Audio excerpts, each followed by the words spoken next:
Last year, reporter Brian Hicks won awards for his series of articles on everyday life in Charleston during the Civil War. And that series of articles led to Brian's new book called City of Ruin, Charleston at War. Brian's with us today, fresh from his book tour. He's been all around the low country as folks have started generating interest in this. I know in one particular instance that out at the Mills House, when you kind of kicked it off, there was a considerable turnout, huh? Yeah, there were a lot of people there. I was pleasantly surprised and busy. I guess you always wonder, not only with the writing of a column, but especially in the writing of a book, will anybody read it? Is anybody going to want it? This came from a series of articles. Did you just get so much information from all that you had researched for the articles that you said, hey, there's more stuff here that I haven't even had a chance to tell?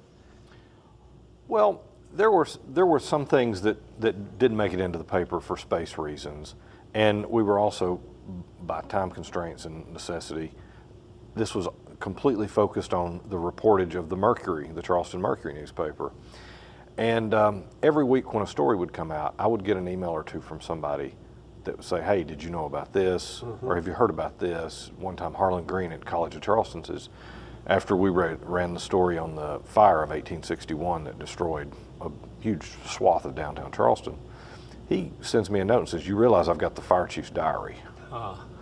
And so all these things, I kept them and compiled them for once I was organized. And after it was over, I saw a way to expand the story and make it bigger.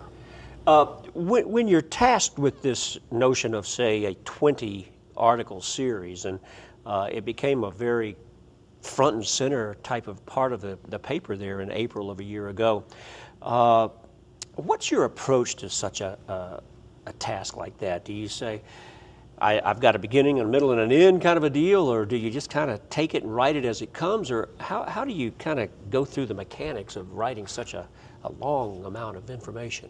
You mean after the initial panic? After that. Well, the great thing about history is that the facts are what they are, and what happened is what happened. You've just got to figure out the best way to tell it, the most engaging, logical way to tell the story. And so I had most of those stories mapped out before the first one ever ran. Roughly, I knew this one needs to begin here and end here, and this one needs to begin here and end there, and then there's all the stuff in the middle, which is always the hard part. The stuff in the middle. But it did change some as things went along. You have to be adjustable. Right. And part of what you were able to do here, and it even works its way into the title of the book, as it relates to not just the war and the greater context, but Charleston's place in that conflict. Yeah, I think that's really kind of the main subject of the book. I have never been a huge war shoot-'em-up guy. I'm more interested in a little calmer history usually, but what I wanted to show here was exactly how Charleston is the main character, and you go through and you see this town full of people who are cheering, and they're having parades and they're happy. And the cover of the book, when they're out, walking along the battery waiting for the shelling of Sumter to begin. And then you see, as the economy goes south on them, no pun intended, and people start moving out of town when the city's bombarded and stuff, and you sort of see this transformation of Charleston from this grand antebellum capital to a city of ruin. Yes. And that was what was most interesting to me.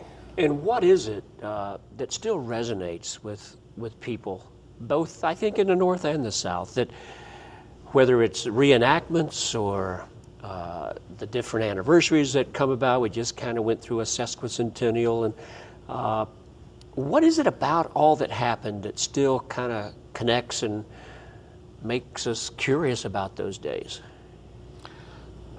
I wish I knew for sure, but around here, the thing I hear from a lot of people is some of these guys who reenact, who are, in our age range or a little older, they have great grandfathers who fought in this battle. I mean, this was not a war. This was not reading about the the landing at Normandy or whatever. This was something that happened in our backyard, and that has a certain appeal. And then there's the whole North versus South thing, which there's still regional rivalries to an extent today. Were there people or narratives or stories that you really enjoyed kind of finding more about that weren't maybe some of the generals and some of the war-related thing, but maybe some of the subplots to some of what was going on that still stick out to you in the writing and researching of this book? Well, there was one story that I found, and I put it, I think it was the front of one of the articles, and it's, of course, in the book expanded quite a bit.